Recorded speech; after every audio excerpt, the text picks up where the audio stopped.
Hey guys, good to see you. My name is Lee Kelso, and this is SAAB Talk Live, the show for people who own SAABs, love SAABs, and just care about keeping these cars on the road. We're real glad you joined us tonight. Appreciate that. Our guest tonight is a guy who's been into SAAB since his college years. His love for SAABs is now causing him to start a business that he thinks is going to help you make your car run even better if it's a Classic 900 by introducing the Trionic 5 ignition control system. And we're going to talk about that in a little bit. We're also going to talk about some of his more interesting background in something that just looked like a heck of a lot of fun to me, and that was rally. Driving these cars down dirt roads at an incredible speed. It looks dangerous as hell, but also a lot of fun. So we're going to find a little bit more about that and other work that he's done to develop these cars and just keep them in his blood. So let me bring Jordan Pagano to the program. Jordan, good to see you. Hi. Hey, Lee. Thanks for having me. Glad you're here. So I want to talk a little bit more about this Trionic conversion, and just real quickly, in a little short donut here, why do I want to do this to my car? What's it going to do for me? It's a fantastic upgrade for the 900, improving both the drivability and tunability for future upgrades. Super. We'll get to more detail on all of that for all of you guys who might be some DIY fellas a little bit later in the program. But first, I want to go back into your background, and this rally thing has really just got me fascinated. So tell me how all this came about. So you got into SAABs in college, and then got deeper, and then how did we get to rally? My friend Luke Sorensen, who I had went to school with and became friends with, and he was really passionate about developing a competitive rally car that he could take that, wasn't just for racing against other cars from the 60s and 70s. He was racing against Travis Pastrana and modern Subaru WRXs and factory backed teams. So we were there at rallies, really doing the best we could in our shoestring budget against these factory, double decker trailer teams, and he did well and we did well as teams, and we had a heck of a lot of fun. So what kind of speeds are you turning on these courses?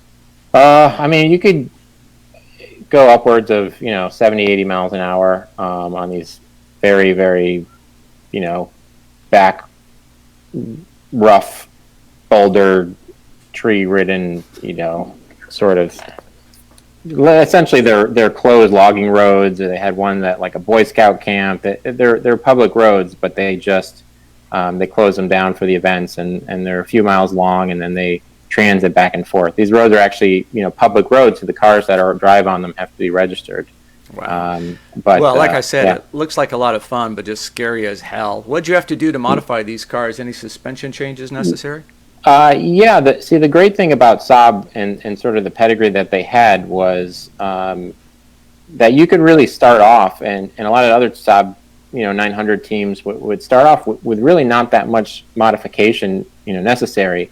Luke went sort of crazy on this first car, the one that we're seeing now, so he had tall turrets sticking up with extra long suspension travel and modified A-arms and all these other sort of crazy stuff. But the last revision of the car, he built two cars, but this last revision of the car, he sort of went back to basics, and it's almost a stock 900 upper lower control arm ball joint. They're such rugged cars that they really do well compared to these modern cars that need thousands and thousands of dollars worth of upgrades to just survive essentially. Mm-hmm. Well, let's walk through some of your other vehicles that you're involved in. What's the story on this guy? That's actually the car I was just talking about. That's Luke's. That's Luke's last car, which isn't done. He just actually converted that one to Trionic. He headed up to me about a year or so ago, maybe even 2 years now. Mm-hmm. But that one he had just converted to Trionic. It's kind of a neat, naturally aspirated motor, and we were working on tuning it because it's independent throttle body, all this sort of other, nice fancy stuff. But it is a Trionic conversion, and it needs some special tuning and before it ever gets back out on the stage, hopefully. This is a different car. Looks pretty darn serious. Yeah, that was well. Funny thing is that is actually the same car, but the first version of the same car. So okay. So yeah, different animal. That one is the was the original turbo that he built to basically go racing. So that's has a watermark 2008. So that was the original. I think it's a 1973 or 74 chassis, and effectively it's a 900 turbo with drivetrain with a 5-speed and all that good stuff.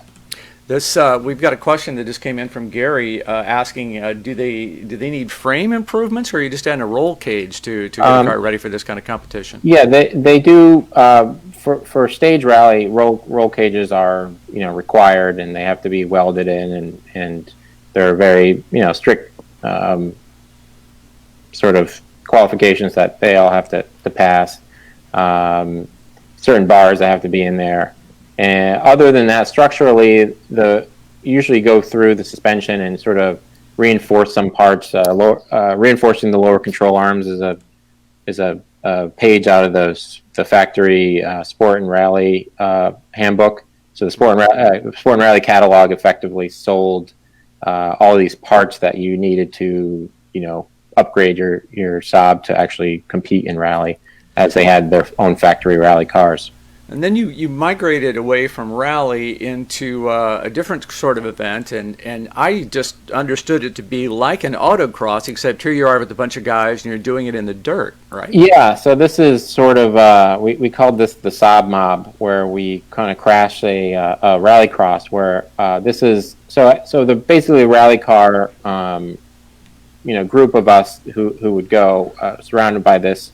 We co-founded this website that was SAABRally.com, and SAABRally.com sort of went through our progress of our own. Initially it was the first rally cars and their progress, but then as we developed our own cars, I had my own project cars and other members had their own project cars, we started posting about our own stuff, and so we sort of gathered a bunch of like-minded individuals who really loved to, basically just not even just rally, but performance and motorsports, and it was also restoration and people from all over the country. So that picture was a group of us decided to all go to one of these events and take all of our cars. I mean, not all of them were race cars, but some of them were street cars, and some of them were old race cars, and I think there were 7 or 8 of us that actually showed up, and we just had a whole lot of fun and had a good time. So this is the car, though, that really got you into the Trionic conversion that we're going to be talking about here in just a second. This guy, Norman was his name, I understand? Yeah. So I can't even remember exactly what the circumstance that brought Norman to me was. But, again, this was a small SAAB community, and I had just sort of started a shop that was the Pagano Sport and Service. And it wasn't really a open, general service shop. It was sort of sharing with friends to go and tinker on some of our own projects. And this guy found me. His name was Tim Remmers, who had been racing this car. It had basically been around for a very, very long time as a street car. It had over 300,000 miles on it. And then it passed through, kids, and then friends of kids, and then kids who needed cars of kids, and then eventually ended up as a Lemons car. So Lemons allows you to, sort of make ugly modifications to it and they run on the track, and you could run with other cars but they're also still quite serious, and the speeds are quite high, and you still need to be, you still want to win, you still want to be competitive. So long story short, we had the idea that this idea of actually putting Trionic onto a 900 was sort of floating around the internet, and it had been done, and actually my friend Luke, who was developing the rally car, had sort of contemplated putting it on his own cars, but at the time there was no real way to modify the code in the programming for the car to run on 900. So you'd have to go to a tuner and pay, $500 or $600 for, to change some programming or to have it tuned up to be specific for the car. So it wasn't really cost efficient. Mm-hmm. So, but at this time, this was around 2010, I want to say 2011. Some pretty smart people in Scandinavia had reverse engineered the entire system and made that publicly available in an open source program so that you could modify all of the code and sort of tune as you wish. You just had to. So let me jump you ahead a little bit, and you tell me, how does plywood play into this process that you undertook? Yeah, so there was a file that was floating around that was sort of like a theoretical option that, what if we were to use the flywheel as the trigger? So just a little bit background on how what you need and why it's important is that the Trionic is a system that has to know specifically which cylinder stuff is going on, and so whether it's the spark or fuel injection, each cylinder is controlled very precisely, unlike the factory Bosch system, which is what they call batch fire. So everything sort of goes once a cycle, but 4 times in a cycle instead of the precise moment that needs to happen. So in order to have that information and make those decisions, it has to be able to basically reference the activity of the crank and has to know where the crank position is. So the crank position sensor is the vital piece of information that it has to know. So in order to reference that crank, you need something either bolted to the crank or essentially driven off of the crankshaft. And in this case, you have the flywheel on one end, and you have the crank pulley on the other. So the initial idea was I sort of started Googling, and I saw that a bunch of Volvos used a similar system, and they used it on the flywheel. So I thought, well, let's. It sounds like it should work in theory. So we made the template off of a file that someone had made. Mm-hmm. And bolted that to a friend of a friend had a manual Bridgeport mill, and they turned down that flywheel, which is very, very ugly. They were not machinists. They basically were borrowing a machine. They broke a bunch of end mills. They sent stuff flying, but in the end, they had sort of a working prototype that we were able to put on the car. So after a bunch of fiddling with getting the sensor mounted up and getting, positioning that all, we actually had a driving, running car. And from there, it was just, testing and tuning and figuring out what worked and what didn't, and learning how to talk to the system and going on from there. So that was a number of years ago, and since then, it's become a lot more apparent of how all this stuff works. So let me jump ahead a little again here. Mm-hmm. You were courted and eventually joined up with E-Euro Parts and were involved in helping them develop, I understand, that they eventually marketed was a Trionic 5 conversion kit. Yeah, that's the flywheel kit. There's essentially the two critical parts that that I developed. So essentially I started at my own shop building, or I would say converting wiring harnesses. So I would take a factory harness from a new Gen 900 or a 9000 and sort of, take it all, strip it all down, make the wires longer that need to be longer, switch the connectors, do whatever had to be done to make it fit a 900.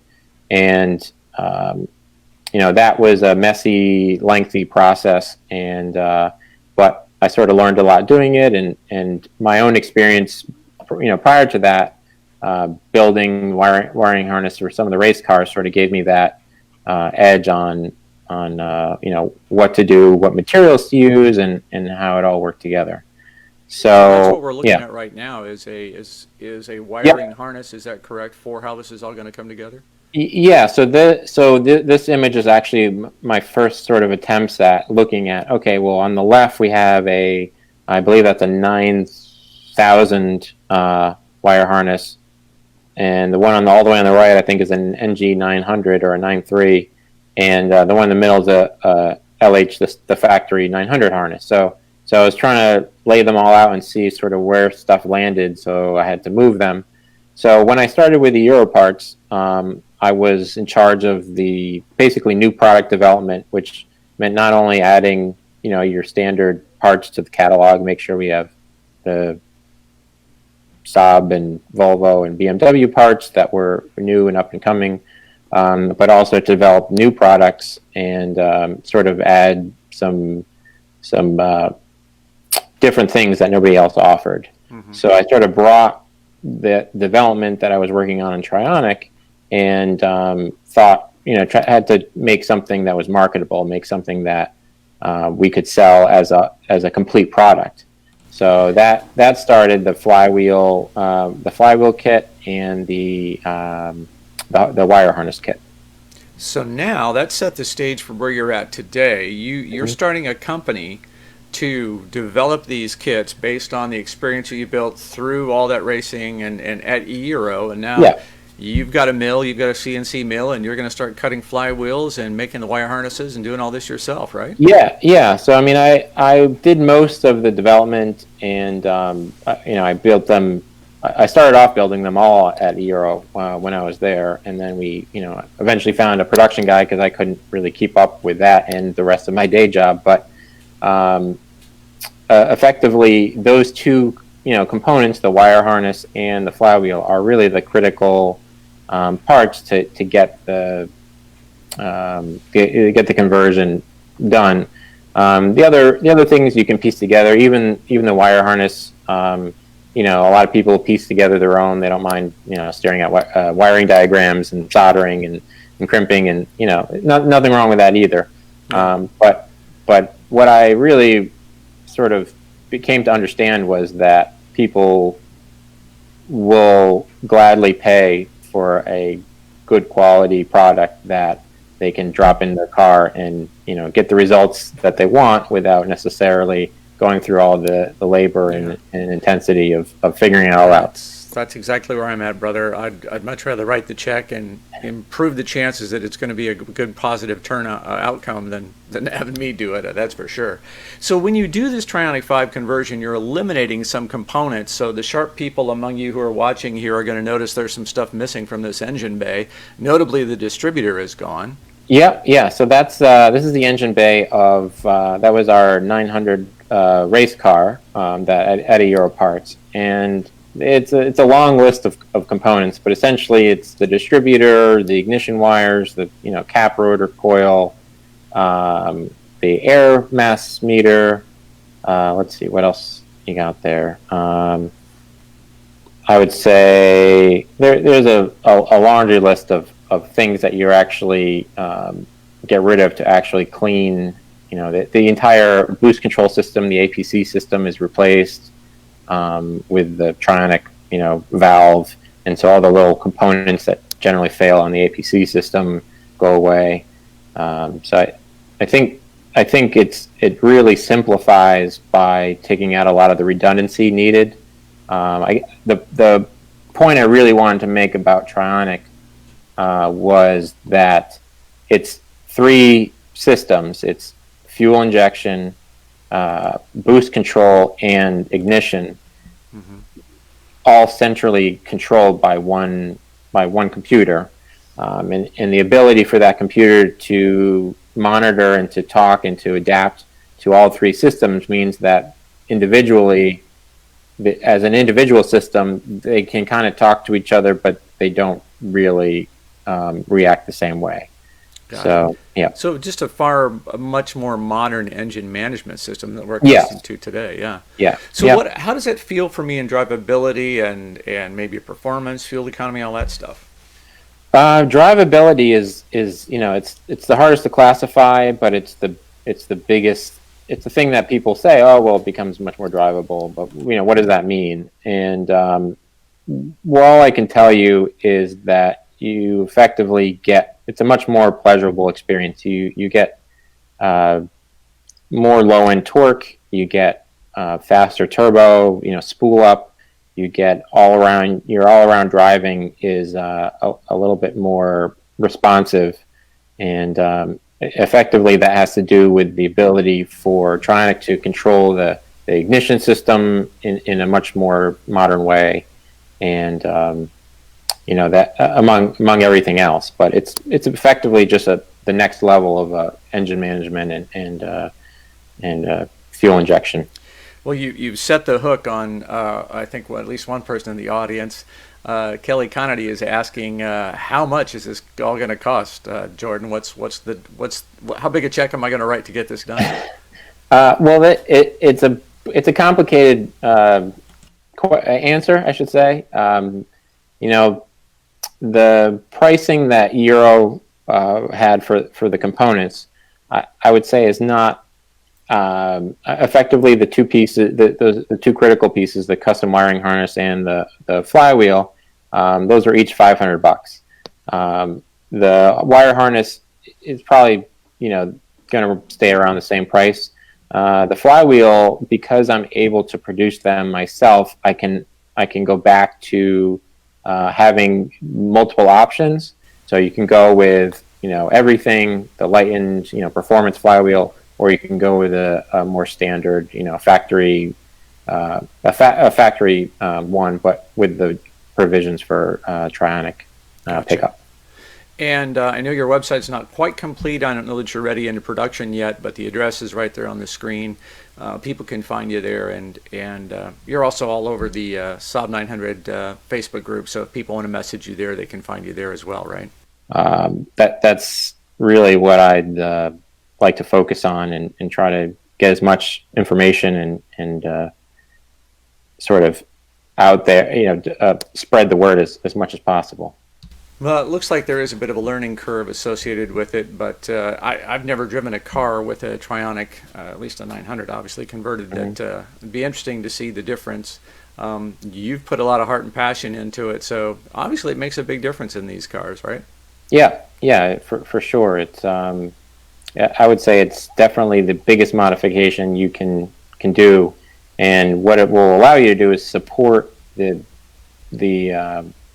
any other modifications that you do. The old way of sort of tuning, where you would add a rising rate fuel pressure regulator and add bigger injectors with a tune and all this other stuff, right, was sort of ways to trick the system that was not smart enough to adapt on its own. With Trionic, effectively, you can tell what to do, and it just works the way it should with the new parameters and everything else. So even out of the box, it's more performance than most people, want and above among, all else. So it's as much fun as your transmission wants to do in the first place. Yeah, I had to mention just it. about to think about. Yeah, exactly. I had to mention it. But you're gonna break a transmission eventually in this thing. So, hey, I think it's time for us to leave it there. But I appreciate you filling us in. And if you'd like to learn more, you can always go to Jordan's website there, modernclassicsaab.com, and learn more about Trionic 5. Jordan, hey, appreciate it. Thanks for being here. Thank you, Lee. I appreciate you joining us, and I will see you next time around. Get out in that garage, get yourselves a little dirty, and then join us next time for SAAB Talk Live.